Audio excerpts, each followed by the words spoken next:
Hey everybody, welcome back to another video. So today I want to talk about War by Bob Woodward. This is the very first Bob Woodward book I've ever read, so I was definitely very interested in hearing what he had to say, hearing his perspective, hearing his take on the current state of America. But what this book basically is, it follows Biden's presidency. And as it follows his presidency and it talks about all the major geopolitical events that occurred throughout the world, the main focus is the war in Ukraine and the war between Israel and Hamas. So that's the main focus, the main driving force of this book. But I think ultimately this book, the purpose of this book was Bob Woodward. He wanted to present America an image of where the world was at, an image of what was at stake in this upcoming election. I think he does a very good job at doing it. It's a very good job in presenting what Biden represents, what Trump represents, and kind of presenting that with this backdrop of how dangerous the world is right now. And it makes a very, very strong image, I think, of what is at stake for America. So I've been following the war in Ukraine very closely as it's played out over the past years, but I got a lot of really good insights reading this book, a lot of things I didn't really realize, things I didn't really think about too much. But one of the most interesting things that this book talks about is how much intelligence the U.S. had about Russia's impending invasion of Ukraine. They knew exactly what Russia was going to do. They had intelligence that was spot on, exactly what happened. And their intelligence was so perfect that they almost didn't believe it was true. They almost thought that they were meant to find this information because it just was so credible. It just seemed like exactly what was going to happen, and it is what happened. And the U.S. presented this intelligence to Zelensky, and Zelensky didn't believe it was true. He basically brushed off the intelligence because it was so detailed that it just almost didn't seem credible. But I think the most important thing that this book presents about the war in Ukraine is just how close the world came to nuclear war during this war in Ukraine. Because there was one point in the war where Ukraine was gaining back a lot of territory from Russia. Putin was in a state of panic, and he came very close to using tactical nuclear weapons. The U.S. was almost convinced that he was going to do it. There was this moment during the war where the U.S. received a phone call from Russia stating that they believed that Ukraine was going to use a dirty bomb on the battlefield. And the U.S. knew right away that this was Russia trying to present a false flag narrative as an excuse to use nuclear weapons. So the U.S. saw through it right away. They knew that Putin was very, very close to using a nuclear weapon. So it was interesting that the U.S. actually reached out to a lot of Russia's allies, reached out to China, Turkey. I believe they reached out to Iran too. All these nations that Russia's very close with. And they told them that, you have to convince Putin not to use a nuclear weapon. So there's all this, back channel communication between all these, major powers. The U.S. used China to basically convince Russia not to do this. So it was very kind of scary just hearing about how close the world came. And Bob Woodward, the way he writes, he has a very just gripping writing style. Like he really draws you in. You really feel this sense of excitement, this sense of just what's going to happen next as you turn each page. So he really did a really good job presenting that writing style. And when he talks about the war in Ukraine and just how close, the world came to nuclear weapons being used in this war. And Biden's team basically told Putin that if you use tactical nuclear weapon, all this restraint that the U.S. has had so far throughout this war is going to be off the table.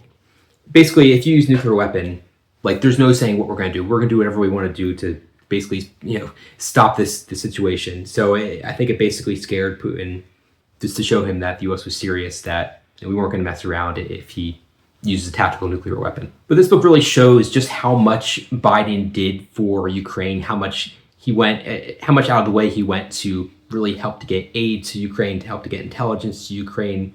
The fact that Ukraine still exists right now is a testament to Biden's leadership. But this book also presents a very interesting perspective because it shows that the reason that Putin invaded Ukraine when he did was because of the United States' chaotic withdrawal from Afghanistan. Putin thought that the United States would not get involved in another war in any degree after what happened in Afghanistan. And it definitely, I think, presents an interesting picture because it talks about, how responsible was Biden for this chaotic withdrawal from Afghanistan? I mean, it was a plan that Trump put in motion, and Biden went through with this plan. But I think this the withdrawal from Afghanistan was going to be chaotic no matter who was president. I don't think there's a scenario where the Taliban didn't take control of Afghanistan after we pulled out. So this was always going to be this chaotic, withdrawal from Afghanistan, and that was always going to. I feel like that was going to happen. I think that was really what set Putin in motion, thinking about this might be a good time to, invade Ukraine. But it also presents a picture of, if Trump was president, would Putin have gone into Ukraine? I think it's definitely a very interesting debate. I think it's a debate that people will debate for a very, very long time. But the message I think that Bob Woodward presents is that if Trump was president, Putin just would have taken Ukraine. He would have went in and taken the whole country. But Biden gave Ukraine a fighting chance. They gave them intelligence and weapons and gave them the ability to fight back. So basically he presents the idea that if Trump was president, Ukraine would have just fallen. And because Biden was president and because of the things that he did, he was able to basically save Ukraine. I don't know if I necessarily agree one way or another. I don't know. I think it's definitely open to a debate. If Trump was president, would Putin have invaded Ukraine? I mean, I'm not defending Trump at all by any means. I think he would have been a terrible leader for the country during this time. But I think it's definitely a debate of would Putin have done it if Trump was president. But going back to the withdrawal of Afghanistan, Biden definitely took a lot of heat from just how chaotic the withdrawal was. But I like one quote that Bob Woodward had of Biden there. It had that Biden said, "The world needs to focus on the problems of 2024, not the problems of 2001. So this war in Afghanistan was just this never-ending war that was never going to reach a conclusion. And I think what happened when we withdrew, it was what was going to happen no matter what. I mean, we would have had to stay in Afghanistan for decades and decades and decades longer, and it just was no reason to prop up Afghanistan. Like the goal that we had when we went in there to eliminate Osama bin Laden, that has already happened, and there wasn't going to be any reason for us to continue fighting in Afghanistan. And this book also paints a very vivid picture of Israel's war against Hamas, the October 7th attacks, and what that led to and how that all played out. But as it talks about the war, against Hamas, it talks about this moment shortly after October 7th. It was like within a couple weeks, where Israel had intelligence that they believed indicated that Hezbollah was going to attack Israel. So Israel had this plan to just start this all-out war against Hezbollah to invade Lebanon. And the United States had a warning that they were going to launch this attack within 30 minutes. They were going to go ahead and launch this attack with what they believe was credible evidence. And the U.S. had to basically talk Netanyahu back from having this huge escalation. Because right at that time, very early in this war after October 7th, tensions were very, very high. And there was a strong possibility that if Netanyahu went into fight Hezbollah at that point, it would have been this huge escalation. It would have blown up into this huge regional Middle Eastern war. So it was definitely interesting to see how the U.S. had to, talk Netanyahu back, and they basically proved that his intelligence was not credible.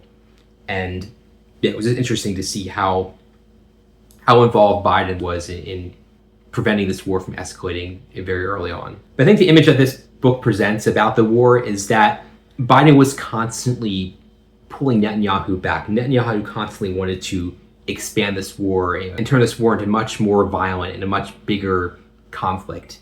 And I feel like the United States definitely had a lot of leverage over Netanyahu because the United States provides so many weapons to Israel that, they're the backbone of Israel's defense. I think it's very easy to criticize the United States for, supporting Netanyahu, because Netanyahu, he's not a nice person. He does a lot of brutal things throughout this war.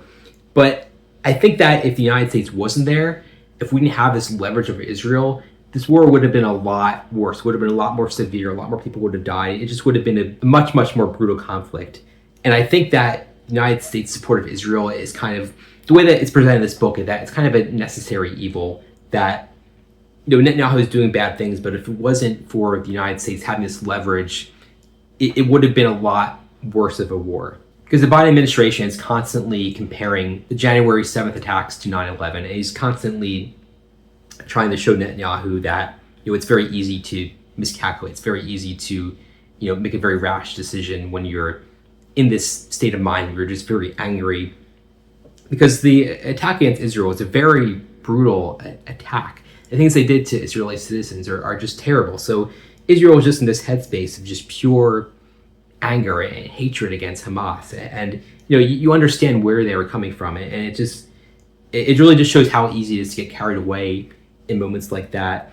And the Biden administration definitely did a lot to contain that situation, stop it from getting way worse. And I think a lot of times I often say that I think the what if questions are not very good questions to ask when you're talking about history, is because you can ask what if about anything, but I think in this situation it's very important to ask what if, because if the U.S. wasn't there holding Netanyahu back from expanding this war to another level, it would have been a much more brutal conflict. So it's very easy, like I said, to say Netanyahu is a bad guy. It's very bad for the U.S. to be supporting him, but at the same time, by having this leverage over him, we're really able to contain this war and stop it from spiraling into this huge regional conflict. And Bob Woodward's book also does a very good job at showing how much of a state of decline Biden was in towards the end of his presidency. He just mentally was not really there. I mean, he talks about how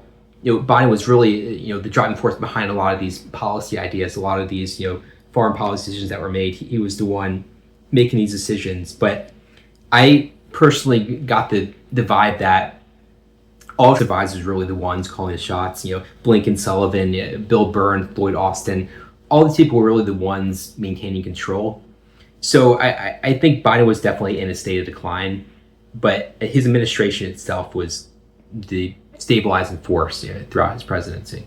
But I think more than anything else, Biden's presidency really represents, I think, this state of decline in American democracy, because Biden was really the best that America could pull out at that time to defeat Trump. And he was just a very aging old man in a state of decline. And I feel like that is just really representative of the current state of American democracy. But in addition to talking about Biden's decline, this book also, as the book goes on, it slowly weaves in this narrative of Trump's return to power. It weaves in this idea of how Trump was slowly coming back into play and how he kind of ran this shadow presidency within the Republican Party, really called a lot of the shots that the Republican Party was making during this time. And it kind of just foreshadows his return. I mean, this book came out in right before the election, so it wasn't known if Trump was going to win. But reading this book now, it definitely there's a lot of foreshadowing of what was to come. Because looking at Trump prior to the November 2024 election, there's so much you can criticize him about. You can go on and on and on about everything that's wrong about Trump, about why he's so unfit for office. I did a video talking about my opinion on why Trump's unfit. But I think the biggest thing that you can't deny is that Trump refused to accept the 2020 election loss. He refused to accept that all the way. He's never accepted it. And when you're looking for a president of the country, you want a president that respects democracy, respects the Constitution, respects the peaceful transfer of power. And Trump is not that person. This book really presents how dangerous that idea is, how dangerous it is that he presented America this lie that the election was stolen. And the fact that lies and fear can win over logic and reason and truth, it just shows that there's a much bigger problem in America. I think we have to ask ourselves some very serious questions. Why are Americans believing lies? What is making them have so much fear that they want to believe a lie, that they will just disregard facts? America just needs to ask itself some very serious questions, or we're going to go down a very, very dangerous path. And this book definitely presents how all of that is at stake in America prior to the 2024 election. But I think the major thing this book does is just present an image of how dangerous and chaotic the world is right now, how much is at stake in the world as a whole. And it shows how well Biden navigated that chaos. I mean, Biden wasn't a perfect president by any means. There's a lot of mistakes he made, a lot of things he could have improved on, but he was a force of stability in a world of chaos during his presidency. And Donald Trump is not a force of stability. He is a very dangerous, erratic person who is not the kind of person who went leading the most powerful nation in the world during this time of chaos, when the United States and the world is so close to a third world war.